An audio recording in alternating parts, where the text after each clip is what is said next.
Right, let me just do some inviting because I've got a really special guest today. Let me see.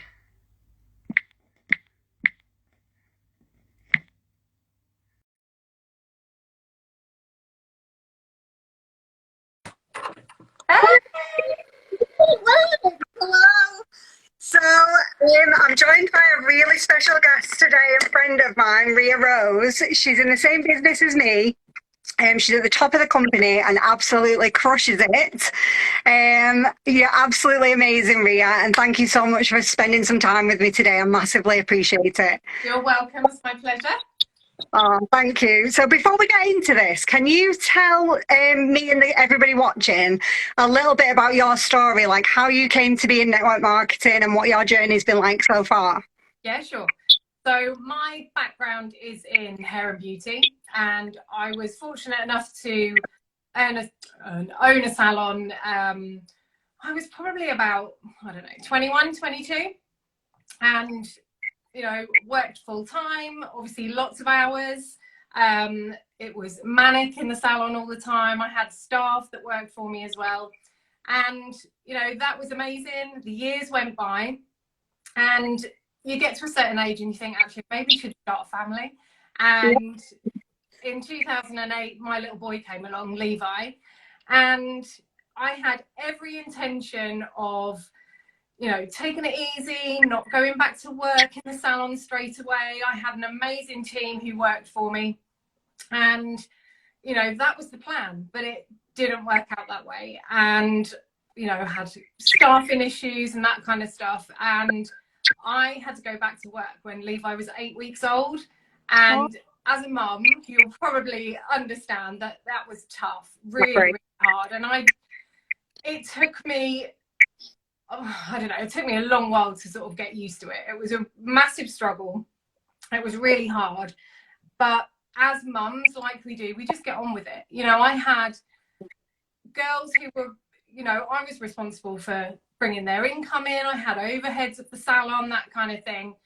And I just got, straight back into work in the salon and just didn't think any more of it. But I had, you miss out on little things that, or even big things, school trips, and if he was doing sports day, all that kind of stuff. I had to, obviously I had amazing parents that sort of helped me out all the time, but that wasn't what I wanted. I wanted to be able to be at home with him and spend the time with him, but these things happen. It didn't work out that way. But then what was it, 2015, I'd seen my friend post about this mascara and this business, and I thought, you know what, I'll have a little look. So I checked on her website, had a little look. Time went by, didn't really think anything of it, and she messaged me, and I'd known this person since I was about 15, so I'd known her for a long while.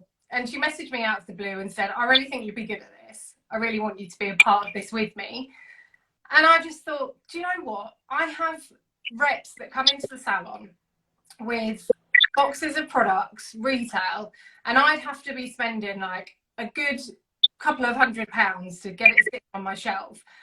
But, this opportunity, it was £69 to join and you get a box of products. And I was massively, obviously, into retail.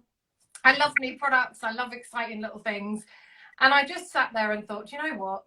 I'll get the products, I'll have fun with the products, and that'll be it. Didn't think anything of it. Once I'd become a part of the community, shall we say, I'd seen what the business could do. I'd followed other people that were in business, like top leaders, and thought, actually, do you know what? This could be my way of not getting out of the salon, because that wasn't my intention when I started the business. It was not on my agenda at all to leave the salon. That wasn't what I wanted to do. But I just thought it could give me another opportunity, another stream of income, maybe give me a little bit more, or be able to be a bit more flexible with my time. And, I just started the unique business. I just got into it and, just worked. And the years went by, probably, I don't know, I think it was probably 2 years, 2017, where, and I, at this time, while building the network marketing business, I was still working in the salon full time. And in 2017, the income that had come from the second business made or gave me the opportunity to sort of step back and do part-time at the salon. And it was that point in 2017 where I sat and thought, do you know what, this could be massive. I could, you know, step back from the salon completely. I could be at home with Levi all the time.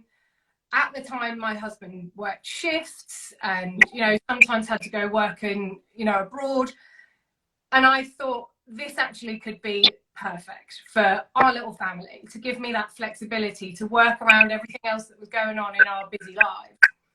And that was when I cut back my hours in the salon. The girls were still working in the salon all the time.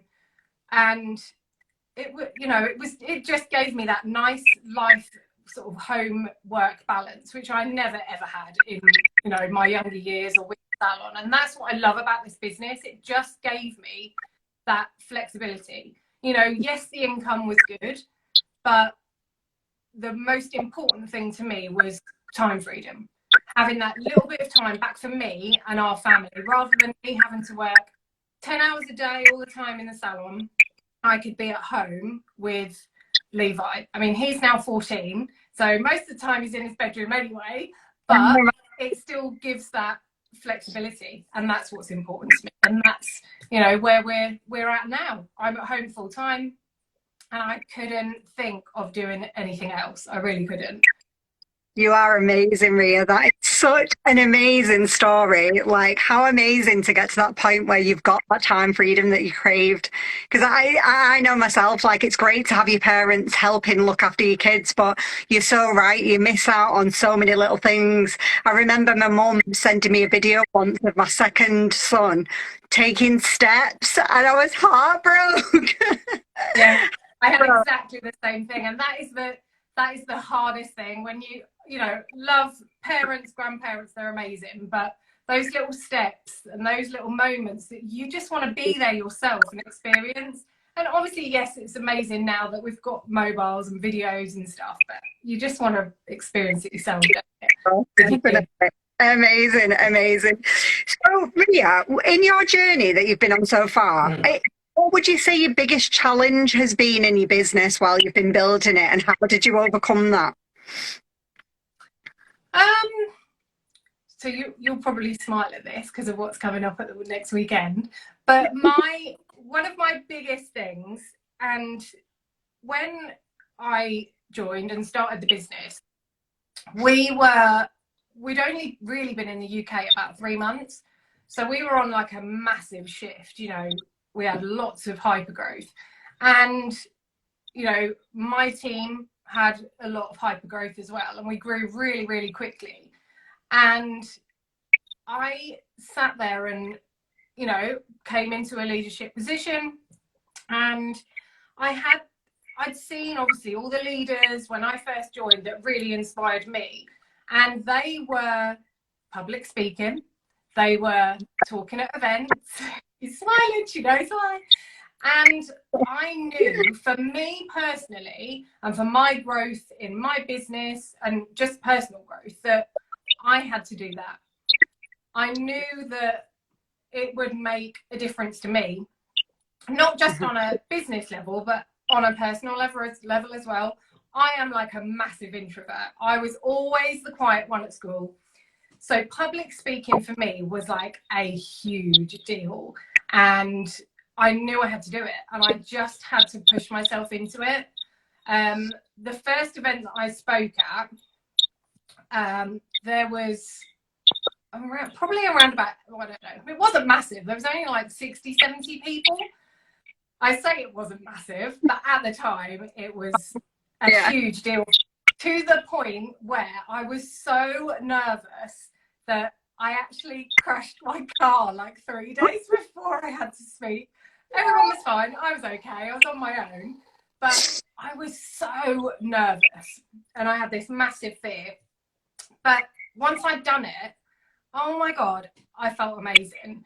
And that's my tip for you, really, is that I know you've got an event this weekend coming, and you've just got to think about how you feel when you come off that stage, because you will feel like amazing, and you want to almost, I feel like I want to bottle that feeling up, because it just, oh my God, I'm tingling now. The feeling that you'll get, it will be amazing. And I went on to speak at my company's convention in front of like 1,200 people. The room was massive. And don't get me wrong, I still get like the fear, Yeah. but I know what I'm going to achieve afterwards. I know how I'm going to feel afterwards. And again, for you, what you have to think about is what you're talking about. The people in the audience are getting value from you. They know less than you. So you're like the expert. And that's what you've got to think of when you're on that stage. People are listening to you because, you know, we've chosen you to be on that stage because of your amazing business and what you achieve. And those people in the audience, they're there to listen to you because you're the expert. And that's where I think you've got to, you know, think about it. But yeah, that was my biggest challenge, is public speaking. But you just got to push yourself through it. You know, you've got to get out of that comfort zone and just do the things that you know are gonna give you so much growth personally and on a business point of view as well.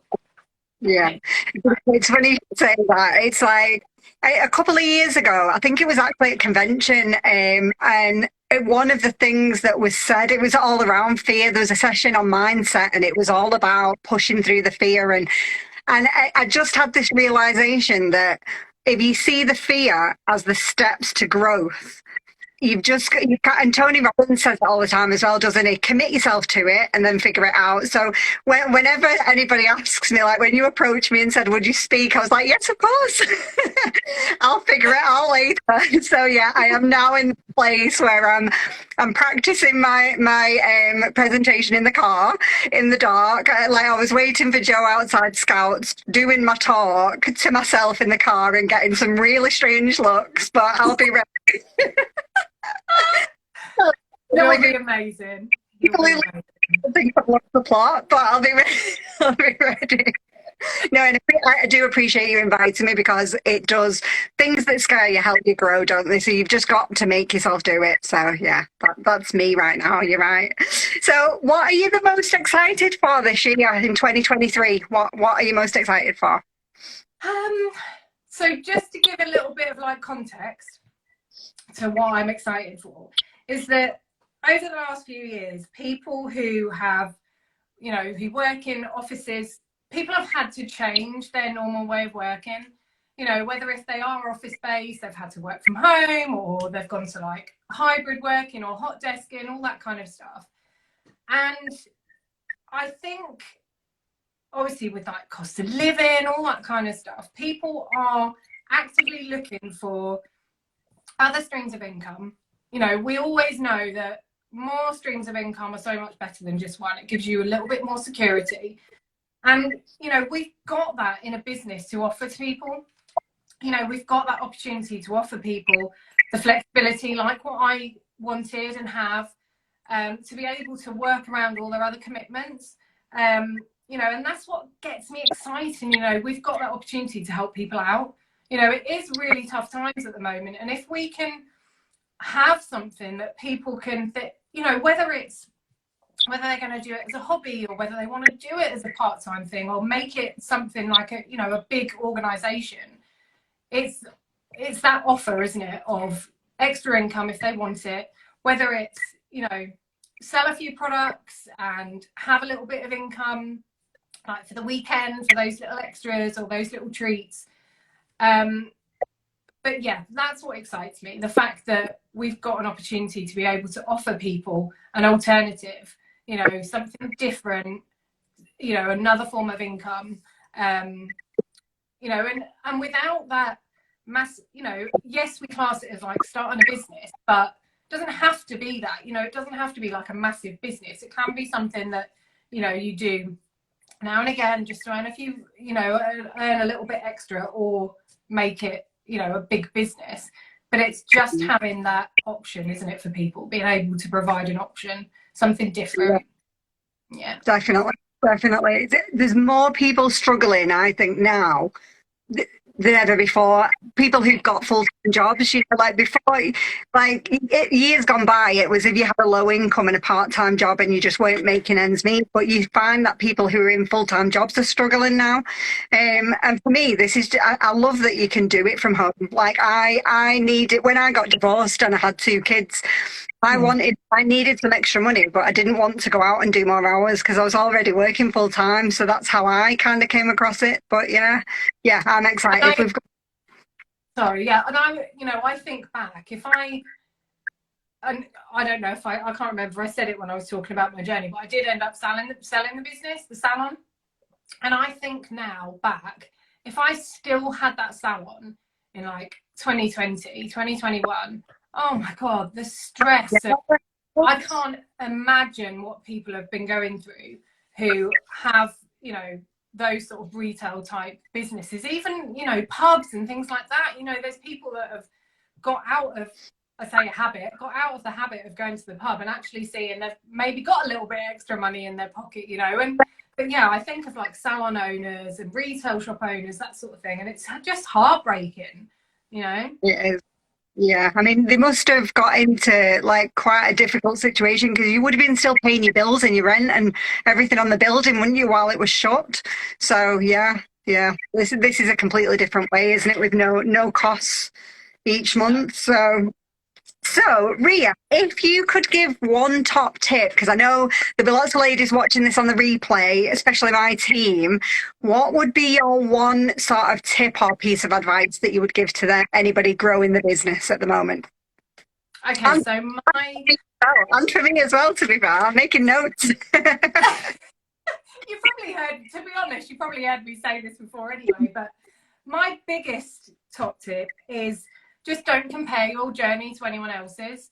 There'll be people, whether it's in Lisa's team or whether it's outside of like Lisa's team, there'll be people who have completely different backgrounds to you, who have completely different friend circles, completely different networks. And I just think it's really important that you stay in your own lane. You don't look left, you don't look right, you just keep going.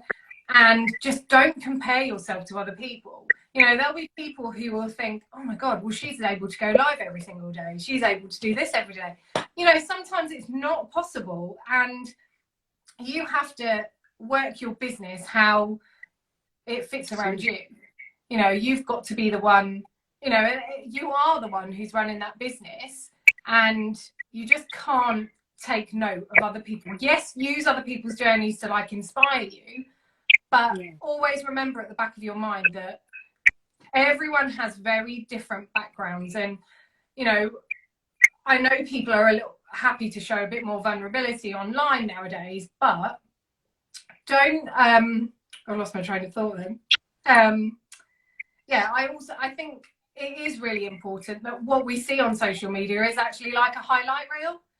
People aren't always going to show the rubbish stuff that goes on behind the scenes. So you can't look at other people's journeys and think, oh my God, they've been so lucky, they've been so fortunate.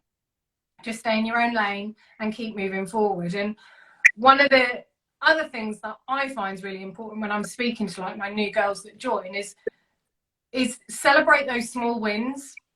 This business has the opportunity to have real longevity, and I think if you don't celebrate those small wins, you almost want like little stepping stones along your journey. Yes, we want massive, huge goals. We all do, because that's what inspires us to get going. But those small little wins are like your stepping stones to keep you going and keeping you moving forward. And when I first really started, like early on, one of my little goals was that I wanted to, I sat down with Jane actually when we first started and when I first joined, and one of the things that I wanted to do was to pay for our heating oil solely out of the money that I'd earned from the business, the unique business. And because your heating, it's like tangible, isn't it? You can feel the heat. When I walked in the door, the heat was there. the hot water was there, when, you know, I bathed Levi or I had a shower.